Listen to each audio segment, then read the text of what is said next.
A senior official tells CBS News about 500 immigrant children forcibly separated from their parents have been reunited since the zero-tolerance border policy began in May. It is still unclear, though, how many of them are being detained with their families or remain in the United States. The Trump administration says it is exploring a plan to use U.S. military bases to house up to 20,000 detained immigrant children who arrived in the U.S. alone. David Begnaud is at a children's shelter in McAllen, Texas, where the First Lady made her visit yesterday. This was the first time this Guatemalan mother held her son in more than 6 weeks. Identified only as Delia, she told The Intercept that her 5-year-old now refuses to leave her side. Delia and her son crossed the Rio Grande River on an inner tube and were detained May 7th for entering illegally. They were finally reunited last week. Delia was released after an asylum officer deemed that her claims of an abusive relationship back home were credible. Despite zero tolerance, she was not charged with entering the country illegally.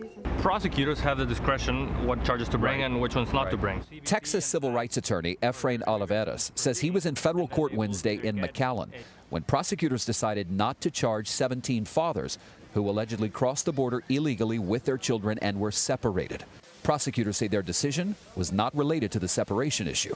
The men are still in custody, now awaiting a deportation hearing. The parents were very confused, but their main concern was the children. Where are my children? Right. When am I going to see them again? And unfortunately, I did not have an answer for them.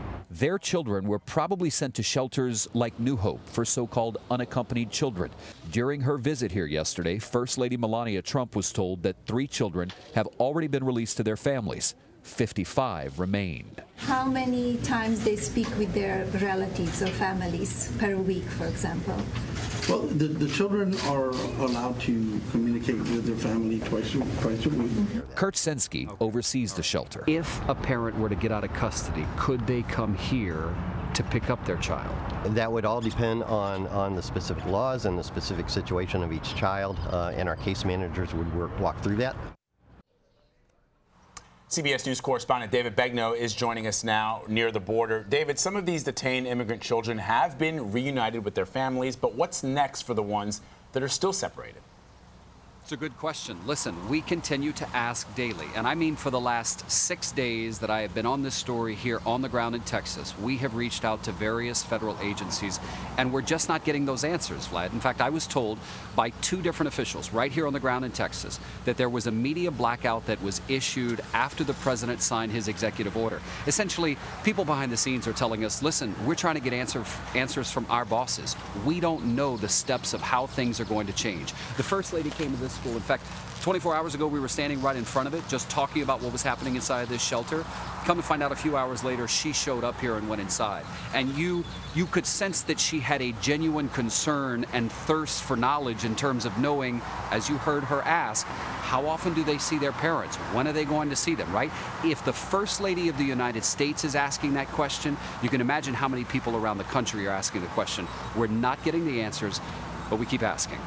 So, David, at this point, I think everyone in the country has seen that iconic photo of the little girl crying, looking up at her mother and a Border Patrol officer. And you mentioned earlier that it's really become sort of a symbol of the heartbreak associated with this policy.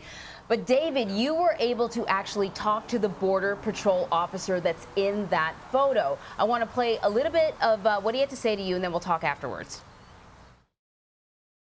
We asked her to set the kid down in front of her. Not away from her, she was right in front of her. And so we can properly search the mother. So the kid immediately started crying as he set it down. I personally went up to the mother and asked her, are you doing okay? Is the kid okay? And she said, yes. She's tired and thirsty. It's 11 o'clock at night. So it's great to get a little bit of insight about what was going on when that picture was taken. The Border Patrol officer kind of felt like the picture was a little misleading. Well, he did. Look, the bottom line is he tells us that when he went, first of all, he offered water to them. And he had to search the mom. And when he searched the mom, he put the little girl down. And she started crying. And the Getty photographer, who is well known for his incredible work, took the image. And it's been shared on social media, and a lot of people have shared misinformation. And so what we wanted to do was we wanted to try and clarify as much as we possibly could, starting with directly hearing from the agent and the photographer. And that's why we did the story on CBS this morning. I would encourage you to go online and watch the entire story. By the way, if I can, one of the things that we were wondering and have been wondering for the last 24 hours is what happened to the mother and daughter. Just recently, I got this statement from ICE. I want to read it to you. It's a little long, but bear with me. On June 12, 2013, Sandra Maria Sanchez, 32 years old, was previously deported, a previously deported woman from Honduras, illegally re-entered the U.S. She was arrested by agents with Border Patrol near Hidalgo, Texas, while traveling with a family member. On June 17th, this is important because we didn't know where she was. Here's what they're saying. On June 17th, Sanchez was transferred to ICE custody and is currently housed at the South Texas Family Residential Center in Dilley, Texas. Her immigration proceedings are ongoing. Okay, so the question now is she with the little girl? No one's been able to get us that answer. I just asked ICE. They confirmed this statement, but I said, okay, but tell me, are they together? Let me also share this. Ms. Sanchez, by the way, entered the country on July 3rd, 2013. She was arrested then and deported on June 18th, 2013. So ICE is saying it's her second time coming into the country. She's being housed at a residential center in Dilley, Texas, and we're trying to find out if she and the little girl are together. So it's interesting because 2013, that little girl, according to some reports, is about 2 years old, so she would have had that child after she went back to Honduras. And the question, of course, becomes, where is that little girl? It's interesting in the statement that they provided to you, David, they don't mention that, and I know you're asking. And I think the other interesting thing is, you know, when she crossed over the border the last time and was returned, it's a much different situation now. Now she's going to be charged. It's a criminal offense now.